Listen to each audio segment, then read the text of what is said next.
கணவருடன் ஏற்பட்ட தகராறு காரணமாக கூலிப்படையை ஏவி கொலை செய்த மனைவியை தோழியுடன் போலீசார் கைது செய்தனர். சிவகங்கை அருகே நடந்தது என்ன? சிவகங்கை மாவட்டம் மானாமதுரை அருகே உள்ள மூங்கிலூரணியைச் சேர்ந்தவர் சதுரகிரி. அவரது மனைவி ராதிகா. லாரி டிரைவராக வேலை பார்த்து வரும் சதுரகிரி அடிக்கடி வெளியூர் செல்வது வழக்கம். கடந்த 1.5 ஆண்டுகளாக அவரை உறவினர்கள் யாரும் பார்க்க முடியவில்லை. அது குறித்து கேட்டபோது கணவர் வெளியூர் சென்றுள்ளதாக ராதிகா அனைவரிடமும் தெரிவித்துள்ளார். சதுரகிரியை செல்போனில் தொடர்பு கொள்ள முடியவில்லை. அவரது செல்போன் சுவிட்ச் ஆஃப் செய்யப்பட்டிருந்ததால் உறவினர்கள் சந்தேகமடைந்தனர்.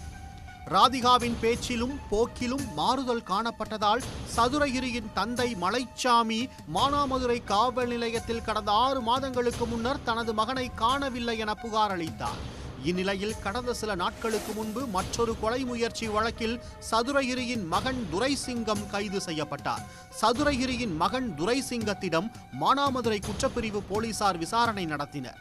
அப்போது தனது தந்தை சதுரகிரியை தாயார் ராதிகா கூலிப்படையினரை வைத்து கொலை செய்து அன்னவாசல் புதூர் செல்லும் சாலை பகுதியில் உள்ள காட்டுப்பகுதியில் புதைத்து விட்டதாகவும் பின்பு உடலை எடுத்து எரித்து விட்டதாகவும் திடுக்கிடும் தகவலை கூறினார்.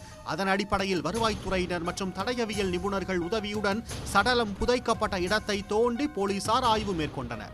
அப்போது சில தடயங்கள் கிடைத்தன.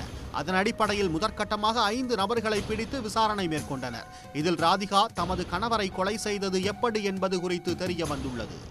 ராதிகா கூலிப்படையைச் சேர்ந்த நாகமுத்து என்பவர் மூலம் கொலையை அரங்கேற்றியுள்ளார். அவர் தற்போது வேறு ஒரு கொலை வழக்கில் சிறையில் உள்ளார்.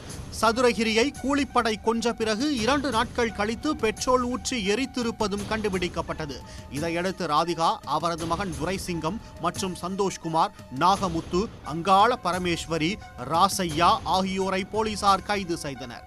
கணவரின் துன்புறுத்தலை பொறுத்து கொள்ள முடியாமல் கொலை செய்ததாக மனைவி ராதிகா போலீசில் கூறியுள்ளார். ஆனால் அவருக்கு வேறு ஒருவருடன் தொடர்பு இருந்ததாகவும் அதை லாரி ஓட்டுநரான கணவர் கண்டித்ததால் ஏற்பட்ட சர்ச்சை காரணமாக நெருங்கிய தோழி மற்றும் கூலிப்படையினர் துணையுடன் கொலை நடந்திருப்பதாக போலீசார் கருதுகின்றனர்.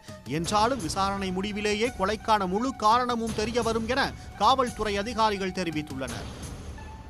லாரி ஓட்டுநரான கணவரை மகன் மற்றும் தோழியுடன் சேர்ந்து கொலை செய்து எரித்துவிட்டு 1.5 ஆண்டுகளாக காணவில்லை என நாடகமாடிய மனைவியின் குட்டு போலீஸ் விசாரணையில் அம்பலமான சம்பவம் சிவகங்கை பகுதியில் பரபரப்பாக பேசப்பட்டது. உடனுக்குடன் செய்திகளை தெரிந்து கொள்ள சன் நியூஸ் பெல் ஐகானை கிளிக் பண்ணுங்க.